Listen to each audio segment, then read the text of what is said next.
Bienvenido al episodio número 10 del podcast de Icaro Academy, Haciendo Cine. En este podcast hablaremos sobre realización audiovisual y cinematográfica. Te daremos técnicas, consejos y todo lo que necesitas para aprender a contar tus propias historias. Programa tras programa, platicaremos con profesionistas de distintas áreas del quehacer cinematográfico para que nos compartan su experiencia y aprendamos de ellos. Si eres nuevo en el podcast, me presento. Soy Natanael Miranda, director y productor audiovisual, y te invito a que visites nuestra página icaroacademy.com, donde encontrarás otros episodios del podcast, nuestro blog sobre realización audiovisual, así como nuestros cursos donde aprenderás paso a paso a dirigir y producir tus propios cortometrajes. Es momento de quedarnos en casa y cuidar a nuestros seres queridos y a nosotros mismos, así que para ayudarte a pasar esta cuarentena, iniciamos nueva temporada del podcast. Tendremos grandes cambios y nuevas sorpresas con entrevistas cada lunes.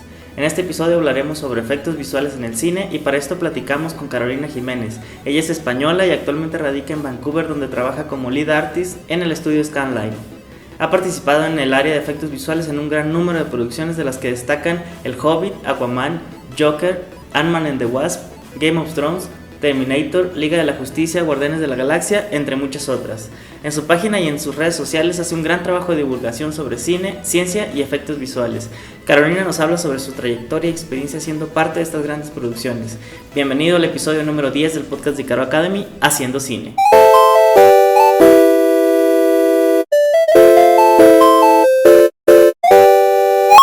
Ya estamos aquí con Carolina Jiménez. Ella es artista VFX, una increíble persona y alguien de la cual vamos a aprender mucho, porque ella trabaja directamente para películas, para cines, para la industria del cine. Y pues nada, muchas gracias por estar en esta entrevista, en este podcast, y pues preséntate para que te conozcan. Pues hola y muchas gracias por haberme invitado, que es un placer estar aquí contigo y con vosotros. Y soy Carolina Jiménez, soy española, vivo en Vancouver, en Canadá ahora mismo, y soy artista de efectos visuales. Trabajo aquí en un estudio en Vancouver. Bueno, estamos ahora un poco en pausa con todas las cosas que están pasando en el mundo, pero sí, cuando todo esto pase volveremos a la pelea del trabajo. Y nada, pues estoy especializada en el departamento de layout. Como tú sabes, dentro del mundo de los efectos visuales hay diferentes departamentos y muchas especialidades. La mía es el layout. Y pues nada, llevo en esto más de una década ya. Y he vivido y trabajado en diferentes países, ahí persiguiendo el trabajo allá donde estaba. He vivido en Australia, en Nueva Zelanda, en Inglaterra. Y ahora estoy ya aquí en Canadá, que aquí hay bastante trabajo, porque el gobierno canadiense da muchas ayudas fiscales al tema del cine, de los rodajes en general, que aquí se rueda mucho, y a los efectos especiales también en concreto se dan mucho aquí en Vancouver y en Montreal, que muchos, si no todos, la inmensa mayoría de los estudios de efectos visuales o se han venido para acá o han abierto aquí alguna oficina, así que aquí hay bastante trabajo y de momento llevo aquí 5 años ya y aquí de momento estoy un poco más parada que antes. Genial, tengo muchas preguntas que hacerte, pero me gustaría empezar antes de ya entrar en materia de cómo funcionan y qué es o cómo se trabaja o cómo funciona el mundo de los efectos visuales. Me gustaría que nos empezaras a contar un poco de cómo fue que tú llegaste a trabajar en la industria de Hollywood y haciendo efectos visuales. ¿Dónde empezaste? Si empezaste estudiando efectos visuales o alguna otra carrera afín, y cómo fue que empezaste a avanzar ese camino para llegar a donde estás ahorita. Pues yo empecé estudiando arquitectura, fíjate, no tiene nada que ver.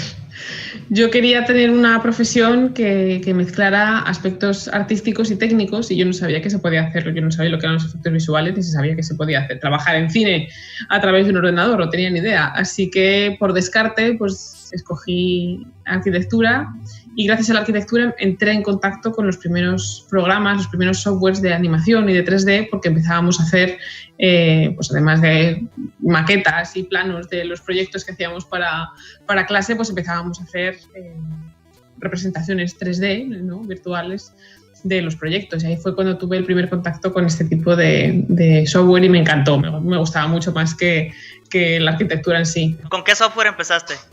Empecé, AutoCAD, que ya tenía alguna faceta 3D, y luego con 3D Studio Max. pero no me especialicé en 3D Studio Max hasta que no vi los documentales de cómo se hizo del primer DVD de la primera película del Señor de los Anillos. Cuando salió, que me fascinó la película, me compré el DVD de la versión extendida y cuando vi todos los documentales fue cuando por primera vez me di cuenta de que se puede hacer cine con un ordenador. Cuando llegamos a la parte de digital de los documentales, pues reconocí en el documental que ese tipo de software, de programa que yo estaba utilizando ya para hacer 3D en clase. Y ahí fue cuando me di cuenta de que eso es lo que yo quería hacer. Así que dejé la arquitectura, me busqué una escuela de animación y de 3D en Madrid, en mi Madrid natal, y me especialicé en eso y pues así me formé primero. Lo que pasa es que, claro, para poder empezar a trabajar en el cine pues costó bastante tiempo. Estuve todavía unos años haciendo 3D para desde bancos hasta empresas de telefonía móvil, empresas de construcción, un montón de cosas diferentes, hasta que por fin, a fuerza de mandar currículums y de dar la lata, conseguí trabajar por primera vez en una película que fue Planet 51, una producción de animación española. Y gracias a esa experiencia pude ir consiguiendo otras experiencias y de ahí ya di un poco el salto al cine internacional yéndome a Australia a trabajar en Happy Feet 2, los pingüinos bailarines. Y de ahí también ya empieza a ser más fácil, cuanta más experiencia vas acumulando, más sencillo va siendo encontrar otras oportunidades. De ahí ya me fui a Londres a trabajar en Prometheus y en la Guerra Mundial Z, y de ahí ya pues me fui a Nueva Zelanda a trabajar en El Hobbit, en las 3 películas del Hobbit, que fue para mí pues un sueño hecho realidad, ¿no? Porque la película que me inspiró para querer dedicarme a lo que me dedico fue El Señor de los Anillos, así que unirme al equipo de Weta en Nueva Zelanda para trabajar en El Hobbit fue pues para mí, pues eso, un sueño. Y de ahí, pues poco a poco, hasta que hemos llegado aquí y en Canadá estamos y seguimos haciendo lo que hacemos. ¿Y cómo fue que llegaste a ese tipo de producciones? Pues estuviste primero en Planeta 51, pero ¿te acercaste a otras productoras o ellos te buscaron? ¿Cómo fue para...? Yo mandaba mi currículum a todas partes. Yo tenía una lista de productoras y de estudios de efectos visuales y de animación a las que le mandaba mi currículum de manera periódica. Cada vez que actualizaba mi portfolio o mi demo, les bombardeaba literalmente, porque hay que ser muy pesado.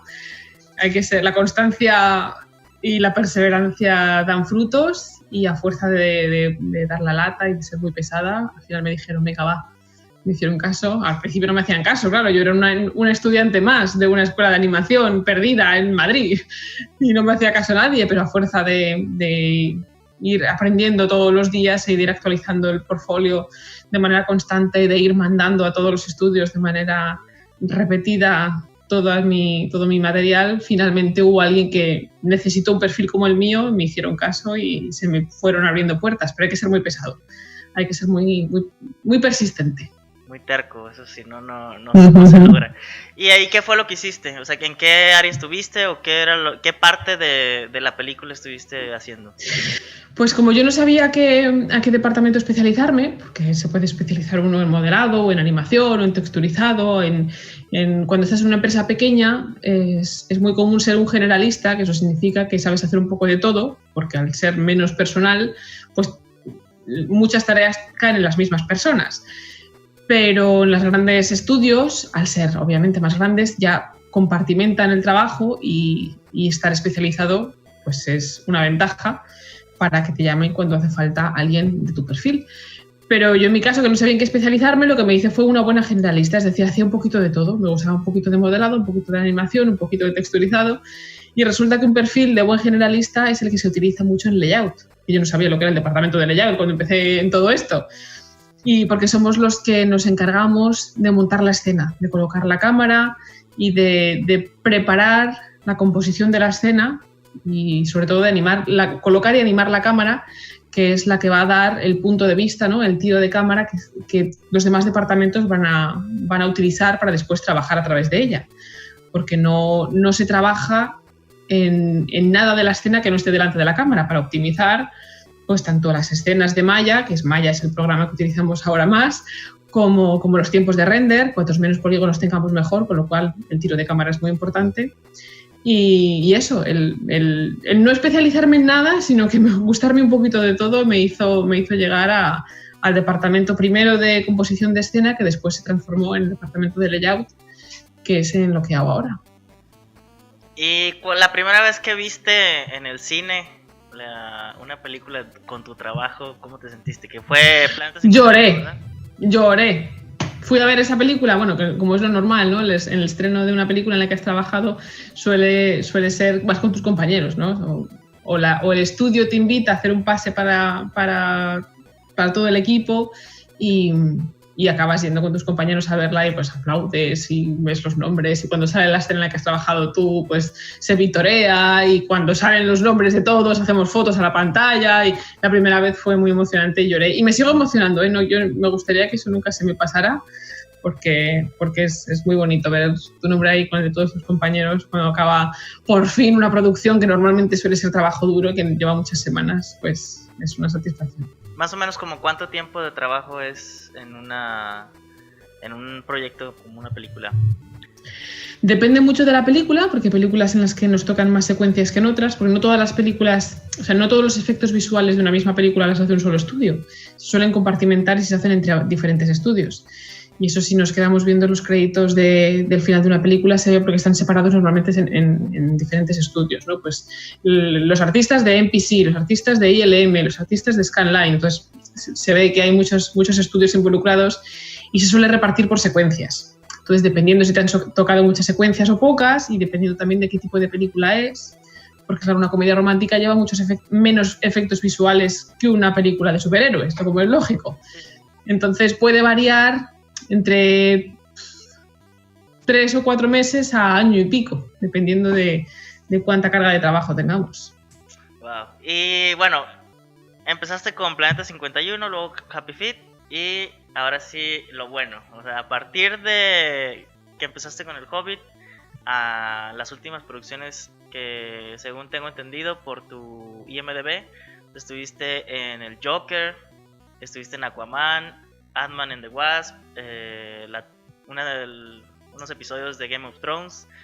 ¿Cómo ha sido ese proceso, tanto profesional como personal? O sea, ¿cómo tú has evolucionado en toda esa carrera que ya tienes?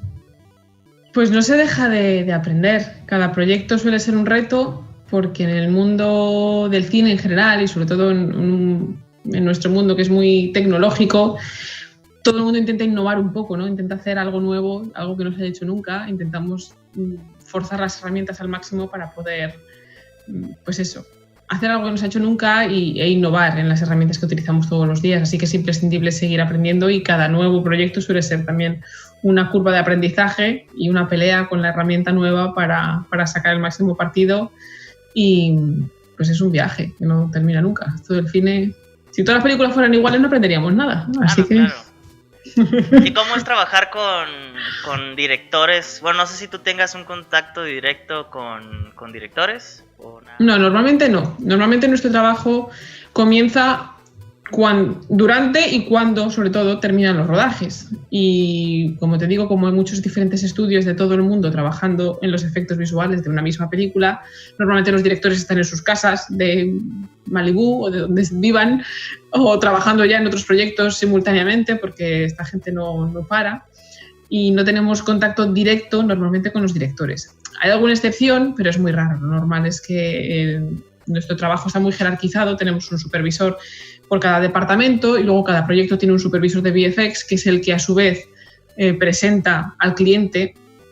El cliente suele ser la productora y el director, el resultado de nuestro trabajo, y ellos son los que nos dan las notas, nos aprueban las cosas que están bien hechas, o nos piden cambios en las cosas que no están del todo bien terminadas, y a nosotros nos llegan esas notas para poder continuar avanzando el trabajo. Así que no tenemos normalmente contacto directo con los directores, pero nos llegan obviamente todas sus indicaciones, porque quien aprueba el trabajo o quien pide que las cosas cambien cuando no están bien hechas es el director directamente. Así que sí, trabajamos con ellos indirectamente. ¿Y cuál ha sido de los proyectos más difíciles en los que has estado? O sea, de lo que te ha tocado a ti hacer, ¿cuál ha sido el mayor reto que has tenido hasta ahora? Yo creo que El Hobbit, porque El Hobbit fue una excepción en esto que te digo de que los efectos visuales de una película se repartan en diferentes estudios. El Hobbit fue una excepción, porque todos los efectos visuales y toda la postproducción, la producción y la preproducción se hizo toda en Nueva Zelanda, y Peter Jackson hizo toda la postproducción en su estudio, que es Weta. Por lo tanto, tuvimos que hacerlo todo nosotros. Y no era una película, eran 3. Así que fue muchísimas horas de trabajo, y yo todavía era bastante novata en ese sentido, con lo cual me llegó la oleada de trabajo como un tsunami, aprendí muchísimo y le echamos muchas horas de trabajo a esas 3 películas, y para mí fue una experiencia personal y profesional muy dura, pero muy, muy enriquecedora también. Ese es Weta, se llama el estudio, ¿no? Y ahorita trabajas en Scanline. En Scanline. ¿Que ahí nada más hacen cine? ¿Están enfocados en cine o hacen otro tipo de producciones también? Bueno, como ahora la frontera entre cine y televisión ya se va difuminando bastante gracias a Netflix y plataformas por el estilo, así que sí que se están metiendo, hay series que empiezan a tener grandes presupuestos comparables con las películas, cosa que antes no sucedía, y ahora ya sí. Así que hemos podido trabajar en series como Juego de Tronos, por ejemplo, en Scanline, o la serie de Cosmos, y algunas otras series también, ¿no? Pero principalmente las que me han tocado a mí han sido Juego de Tronos y Cosmos, que es una serie de divulgación científica que ha sido también una ilusión para mí. Tú estás en el departamento de layout, ¿verdad? Es lo que... Uh-huh. Okay. Y para los que no saben, ¿en qué consiste el layout? Pues a ver, tenemos que rebobinar un poco y explicar que el trabajo de efectos visuales es un trabajo muy secuencial, es decir, es como una cadena de montaje. Nosotros recibimos del rodaje el plate, como nosotros le llamamos, que es la imagen rodada, la imagen que captan las cámaras del rodaje, y tenemos que eliminar lo que no hace falta, lo que sobra, que son los cables o las pantallas croma y todo eso, y añadir lo que falta, que pueden ser desde entornos virtuales hasta efectos, monstruos, naves espaciales, lo que sea, en cada caso. Y eso tiene que hacerse muy secuencialmente, porque primero los artistas del departamento de arte precisamente tienen que diseñar dibujando todo aquello que va a hacer falta diseñar para la película. A través de esos dibujos y de esas referencias, los modeladores modelan pues desde los entornos, los objetos, los personajes y todo lo que haga falta ser modelado. Esos modelos hay que texturizarlos y hay que riguearlos. Los artistas de rigging tienen que aplicarle un rig a todo aquel modelo que vaya a moverse, puede tener partes móviles, especialmente si son personajes. Gracias a ese rig en layout, que somos un punto intermedio en todo este proceso, colocamos la cámara, integramos el plate y ponemos delante de la cámara todos esos elementos que faltan, que pueden ser desde entornos hasta personajes o props o todo lo que haga falta incluir. Cuidamos la composición y la narrativa visual, movemos la cámara, con lo cual nos encargamos de la velocidad, del ángulo, y movemos todo aquello que está delante de la cámara que necesite moverse, con lo cual tenemos que hacer algo de animación, rudimentaria, pero animación. Y entonces el producto de nuestro trabajo pasa a animación. El departamento de animación son los que ya refinan esa animación y hacen animación propiamente dicha, porque nosotros no movemos pues las extremidades, los dedos, la cara, el pelo, todo eso. Nosotros solamente hacemos un blocking de animación para la composición y después todo eso se hace después. Los animadores, que lo hacen perfectamente, lo hacen después.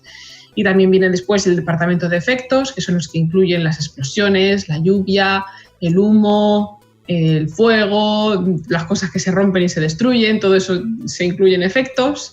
El departamento de iluminación también, y después con todos esos renders de efectos, iluminación y todos esos procesos ya terminados, el departamento de compo hace la composición de todas esas capas juntas y da como resultado la película final. Suena bastante complejo. Bueno, es también bastante lógico cuando lo piensas, cuando lo comprendes, así que tampoco... Y cuando, o sea, lo que tú haces es trabajo con cámara, pero cuando ya hay un trabajo con cámara, o sea, cuando es un resultado de un rodaje, que donde ya la cámara pues ya se movió, ¿cuál es el proceso que hacen? ¿Hacen una cámara virtual que sigue los movimientos de la cámara original o...? Exacto, hay casos en los que la cámara de rodaje, que ya viene obviamente movida porque se mueve la cámara y el ángulo de cámara ya viene seleccionado, cuando el plate implica que la cámara de rodaje vaya a ser la cámara final, entonces nuestro trabajo solamente consiste en colocar delante de la cámara lo que falta y moverlo de la manera adecuada. Pero hay muchas ocasiones en que la cámara de rodaje no es más que una parte de la cámara final. Es decir, hay veces que el play de rodaje no es más que un personaje pequeño en un ciclorama verde croma, por ejemplo, y hay que recortar ese personaje e incluirlo en una cámara mucho más compleja que incluye parte, como en parte de esa cámara que final que vamos a fabricar, ese pequeño personaje en verde croma, por ejemplo. Y hay muchas ocasiones en las que no hay plate en absoluto. Es decir, cuando tienes una cámara moviéndose en el espacio porque tienes una batalla de naves espaciales entre planetas, ahí no hay cámara de rodaje normalmente. Así que en ese caso, en los que lo llamamos plano full CG, porque no tiene nada de imagen real, ahí tenemos que crear las cámaras de cero. Así que se pueden dar esos 3 casos, que la cámara de plate sea la cámara final y por lo tanto solamente hay que hacer un tracking de la cámara para poder tener una cámara virtual que imite perfectamente lo que hizo la cámara de rodaje para que aquello que coloquemos delante de la cámara digitalmente coincida y tenga sentido visual y la cosa no se rompa, o que el plate de rodaje esté incluido en la cámara de layout que vaya a ser mucho más compleja que la cámara que sucedió en rodaje, o que no haya simplemente cámara de rodaje y todo tengamos que hacerlo de cero porque todo es full CG. ¿Y eso desde la preproducción se establece? O sea, ¿ustedes saben cuál es? Normalmente sí, normalmente se establece qué secuencias y qué planos requieren de un tratamiento o de otro, lo cual no quita que se pueda cambiar de opinión o que las dificultades técnicas hagan que haya que cambiar de dirección en algunas ocasiones durante el trabajo, porque surgen ideas nuevas o dificultades y incluso cambios de guión que requieren que las cosas cambien, pero lo normal y lo deseable es que en preproducción esas cosas estén lo más establecidas posibles, que no siempre pasa, pero se intenta. Okay. Oye, y o sea, la industria de los efectos visuales, que es una industria que ha sido muy golpeada durante muchos años, que ha habido producciones como Life of Pi que ganan muchos premios, pero se van a la quiebra los estudios que hacen, básicamente le dan la vida a este tipo de producciones. ¿Qué crees tú que sea lo que hace la diferencia entre un artista de VFX que se puede mantener en la industria y los que no? Hombre, eso ya ha cambiado bastante. Es decir, desgraciadamente, debido a aquellas cosas que han sucedido, que todas esas historias como la de Life of Pi, todo eso, pues las hemos oído todos y hemos sufrido con las nuevas generaciones, las nuevas profesiones que al no ser muy bien comprendidas, no han sido muy bien valoradas desde sus inicios y ha tocado pelear por ser valorados y por ser tenidos en cuenta y por defender a nuestros compañeros, el trabajo de nuestros compañeros. Todos estos años de pelea han dado sus frutos y siguen dando sus frutos porque la situación es bastante mejor ahora. Tenemos mejores contratos porque antes era también bastante precario en el sentido de que los contratos iban ligados a un proyecto y cuando se te acababa el proyecto, se acababa el contrato y te quedabas en paro y era muy complicado tener cierta seguridad laboral. Esas cosas también van cambiando poco a poco. Los estudios, al hacerse pues más versátiles, pueden tener más de un proyecto a la vez, con lo cual, de hecho, y 3, y 4, y 5, ¿no? según el tamaño que tengan, de manera que se van solapando los proyectos y así pueden mantener los estudios todo lo posible, todo dentro de lo posible, un equipo que cuando termina un proyecto puede saltar al siguiente, o tener dentro del mismo departamento tener al equipo repartido en diferentes proyectos para que en ningún momento, o dentro de lo posible, quedarnos a cero, quedarnos sin trabajo, hasta el punto de tener que despedir gente. Eso no quita que de vez en cuando el mercado fluctúe y haya épocas con más trabajo, épocas de menos trabajo, y a veces se contrata, a veces se despide, pero como en todas partes, comparado a como hemos estado en otras épocas, ahora la cosa está un poco mejor. Hay un poco más de conciencia, los directores nos valoran mucho mejor, las productoras nos valoran mucho más y los estudios están empezando a comprender que es mucho más útil, incluso económicamente es mucho más viable, tener un mínimo de equipo constante al que mantener ocupado todo lo posible que andar contratando y descontratando gente a la que tienes que entrenar cada vez que recontratas. Eso también retrasa las entregas de producción y acaba siendo más costoso a la larga.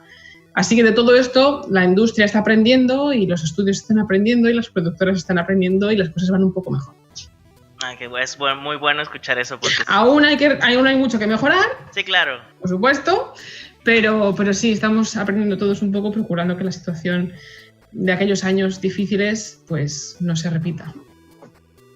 Okay. Y bueno, ya dejando un poco el tema del cine, creo que tú lograste alcanzar un sueño que tenías, ¿no?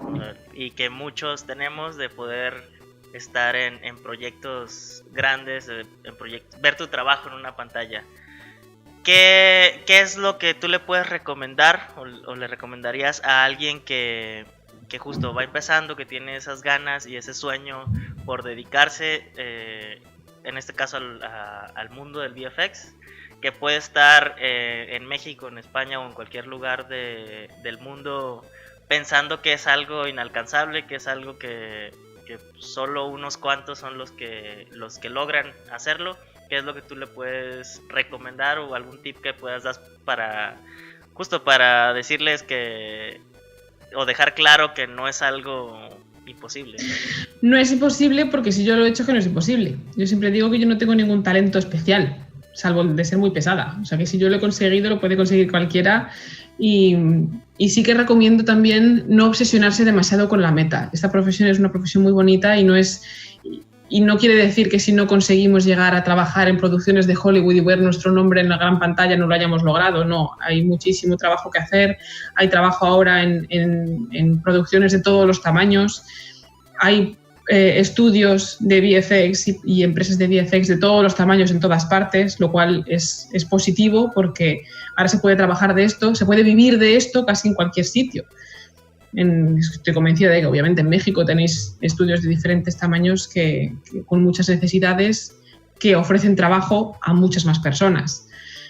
Y se puede vivir también, se puede trabajar de esto pues para documentales, para series, para publicidad, para animación, series infantiles. Es decir, el 3D y la animación y los VFX están presentes en tantos campos que se puede vivir de esto mucho más que antes. Hay muchas más posibilidades para poder vivir de esto que antes. Así que no hay que obsesionarse con llegar a Hollywood y que si no llego a Hollywood no lo he logrado. No es verdad. Yo he pasado unos años en los que he trabajado en todas esas áreas también, y es igualmente muy, muy satisfactorio.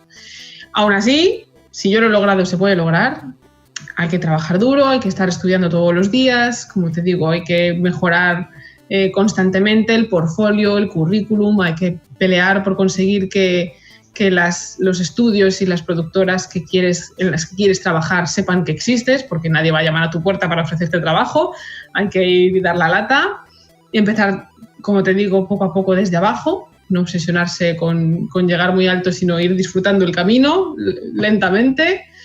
Y aprender inglés, siempre lo recomiendo, es muy importante aprender inglés. No hace falta tener un inglés perfecto, porque no hace falta. Yo tengo compañeros de todas las partes del mundo y no todo el mundo tiene el inglés como primer idioma, yo la primera, pero sí que hace falta tener un inglés lo bastante fluido como para poder trabajar en ese idioma. Incluso si no tenéis intención de salir de vuestro hispanohablante país, seáis de donde seáis, el inglés va a ser muy útil, porque muchos de los programas vienen a estar en inglés, muchos de los tutoriales que empleamos para estudiar desde casa y seguir aprendiendo están en inglés, y cuando vas a poner ahí fuera tu trabajo, pues está bien que esté en inglés, porque nunca sabes quién lo va a ver, quién le va a llamar la atención y con quién vas a poder necesitar comunicarte para poder seguir avanzando. Así que aprender inglés, estudiar mucho inglés, eso es muy importante.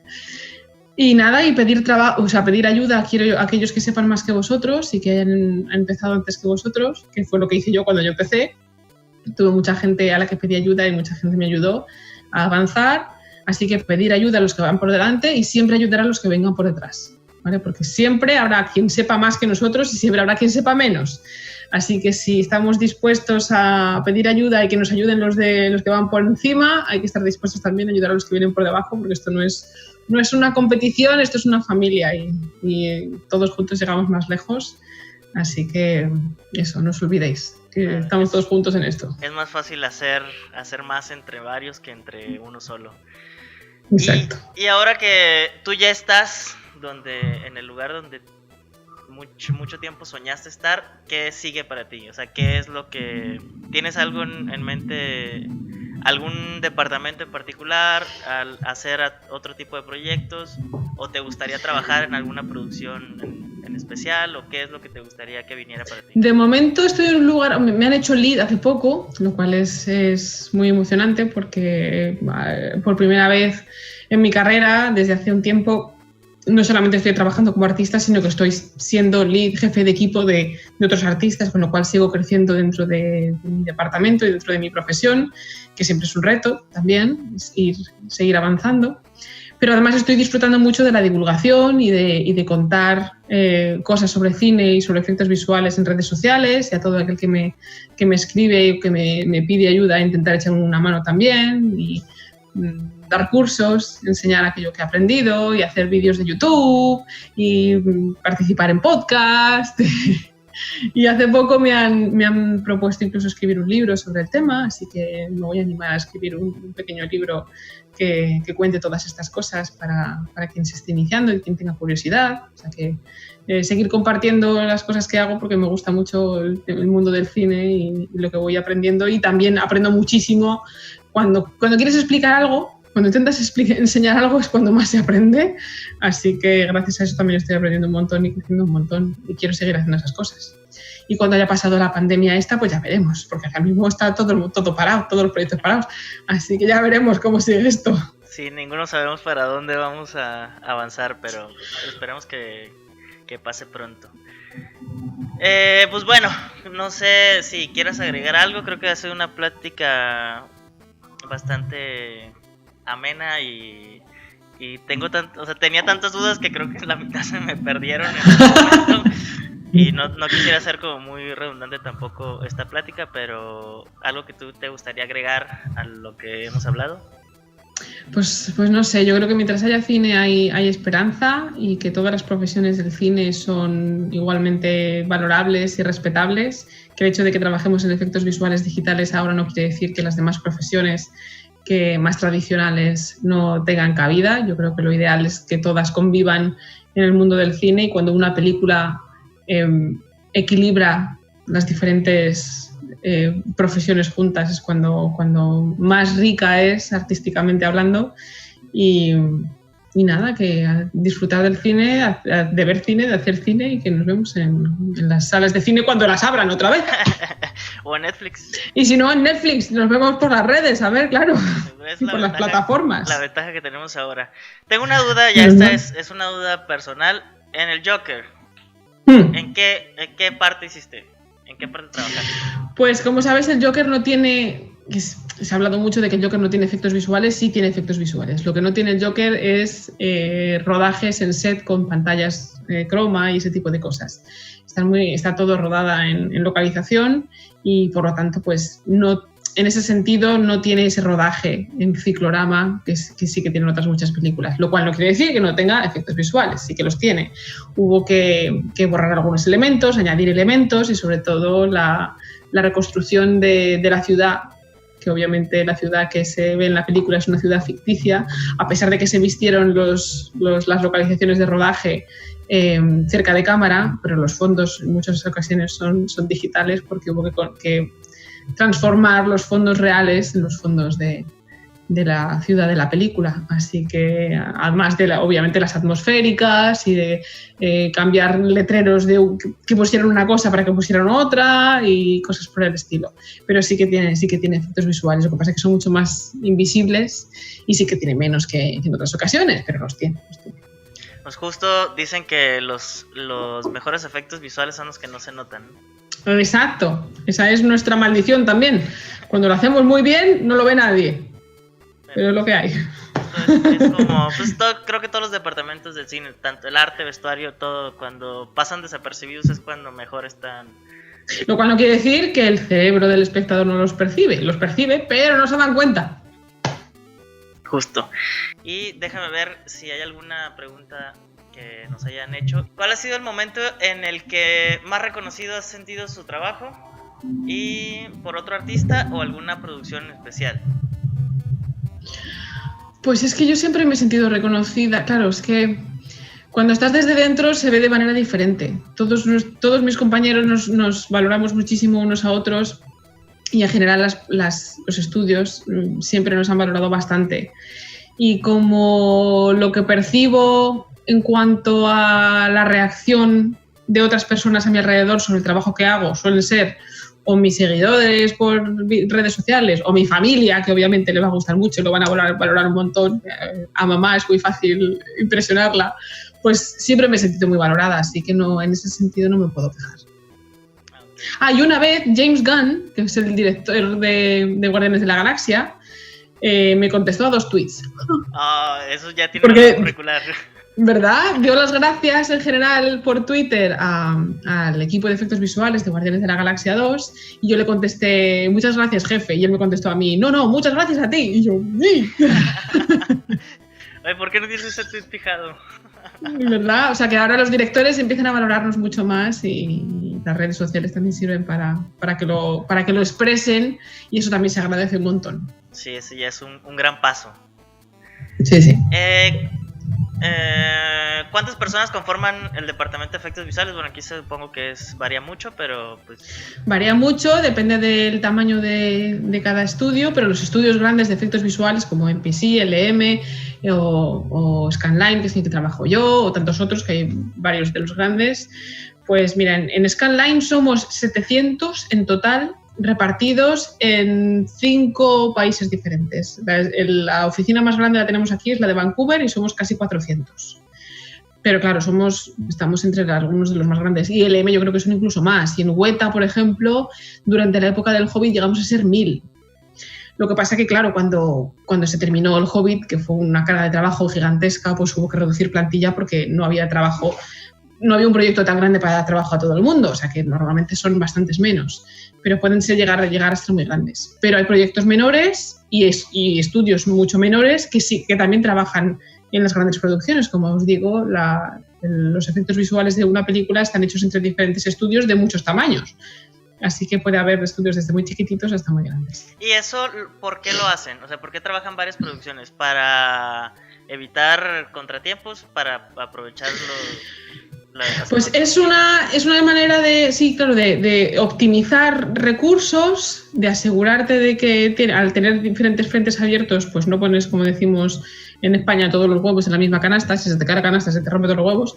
Así que por un lado es eso, y luego por otro lado también los diferentes estudios pujan por trabajos en diferentes secuencias. Como no todos los estudios tienen capacidad para trabajar en el tiempo necesario en todos los efectos de una misma película, hay que compartimentar.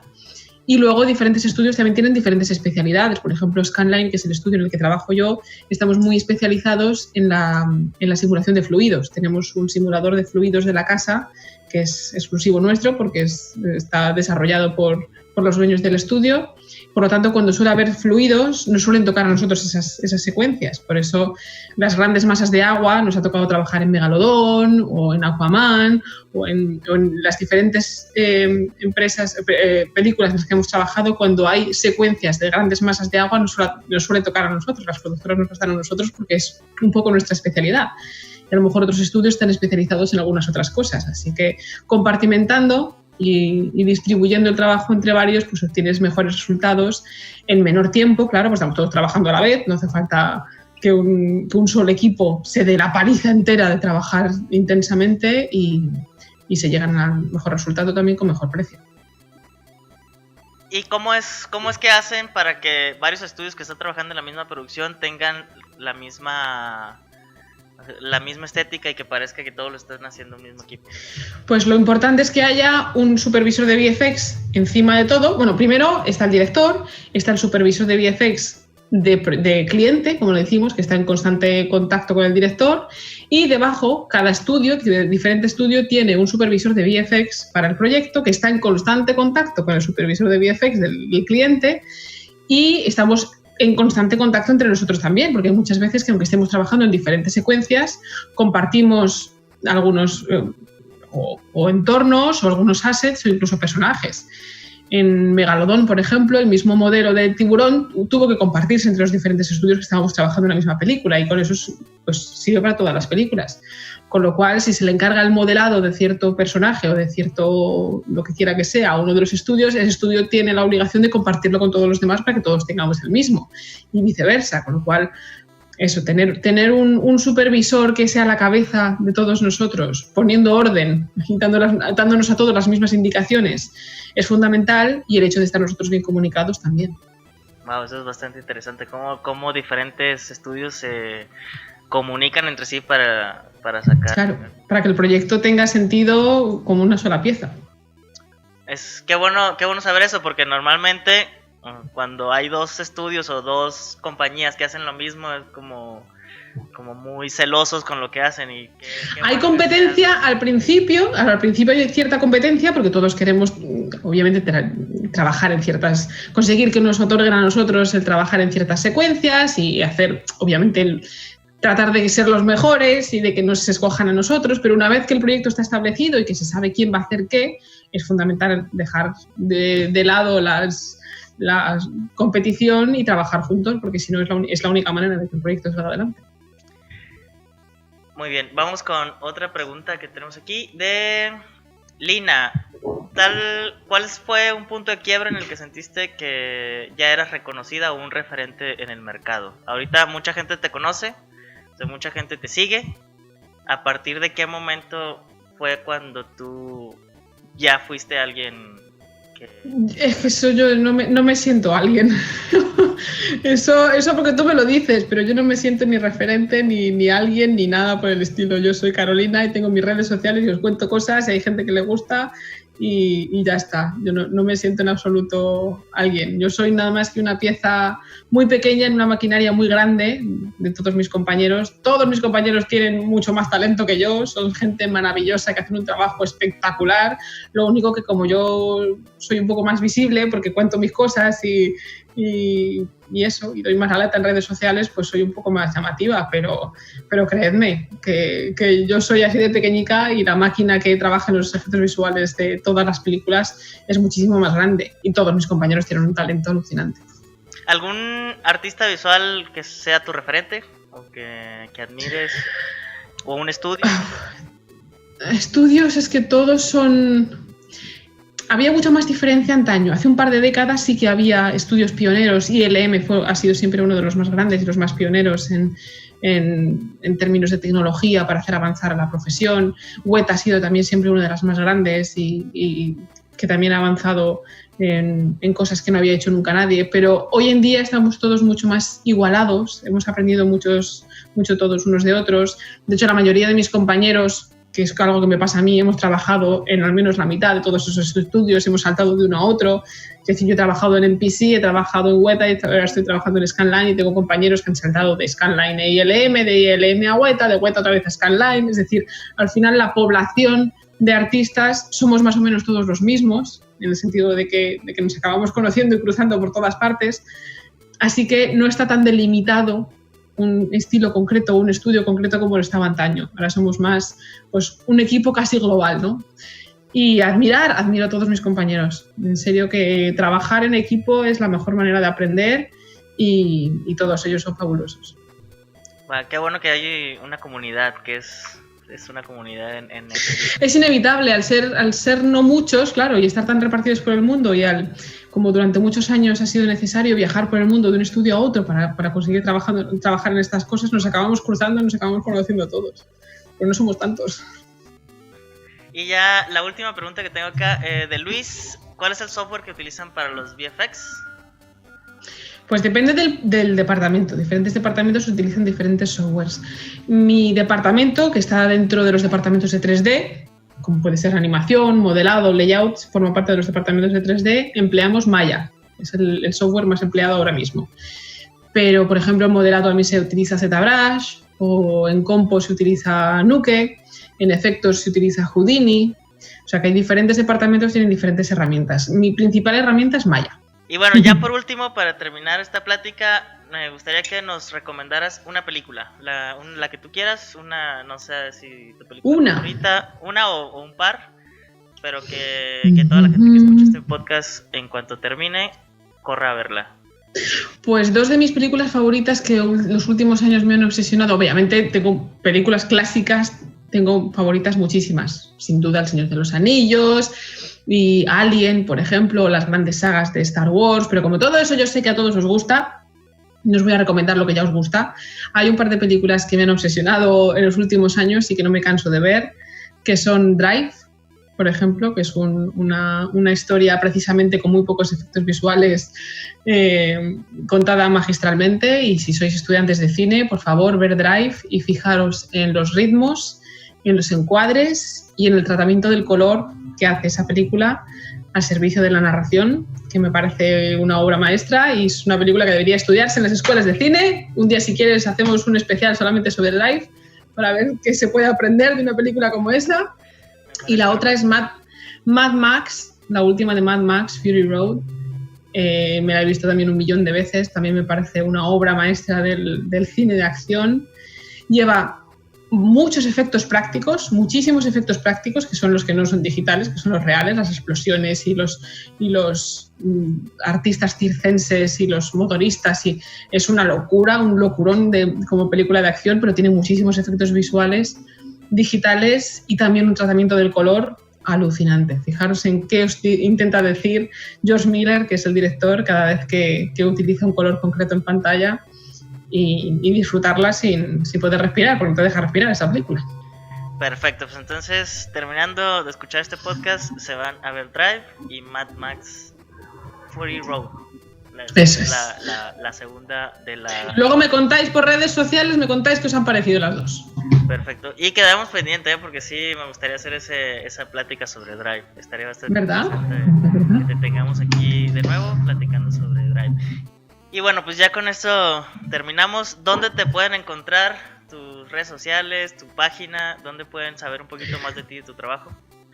Pues tengo un blog, tengo un canal de YouTube, tengo Facebook y tengo Twitter, y me podéis buscar como Carolina Jiménez García, y si eso no funciona, como OK Infografía, todo junto, una O, una K, Infografía, que es una larga historia, porque ese es mi nick, es una larga historia que ahora no merece la pena, pero mediante OK Infografía podéis encontrarme en Twitter y en Instagram y en todas partes, así que buscarme. Y en el blog en general es donde tengo enlaces todas las cosas que están relacionadas con el trabajo y mis vídeos y mis tutoriales y esas cosas.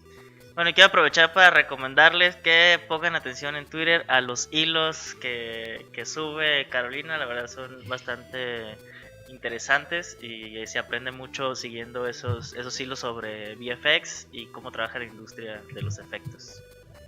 Y bueno, pues muchas gracias por estar con nosotros, por estar en este podcast, por la plática y por todo lo que nos has compartido.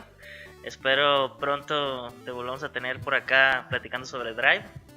Y pues nada, muchas gracias por estar con nosotros. Muchas gracias a ti por invitarme y a todos los que nos han escuchado. Muchas gracias por vuestra atención y que nos vemos en el cine. Ya veremos en qué plataforma y cuándo volveremos a vernos, pero aquí estoy para cuando lo necesites.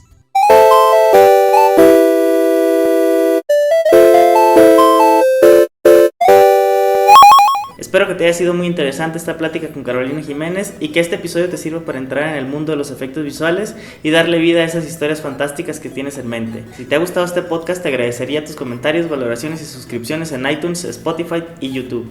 No olvides seguirnos en nuestras redes sociales @IcaroAcademy en Twitter, Instagram y Facebook. Y antes de despedir este episodio, me gustaría invitarte a que en esta cuarentena seas parte de nuestro diplomado online cortometraje de la idea a la pantalla, donde aprenderás a escribir, producir y dirigir tu propio cortometraje. Tenemos una promoción especial para ti. Visita icaroacademy.com/me quedo en casa para conocer todos los detalles e inscribirte a este increíble diplomado online. Mi nombre es Natanael Miranda, soy director y productor audiovisual. Hasta el próximo episodio, nos estamos escuchando.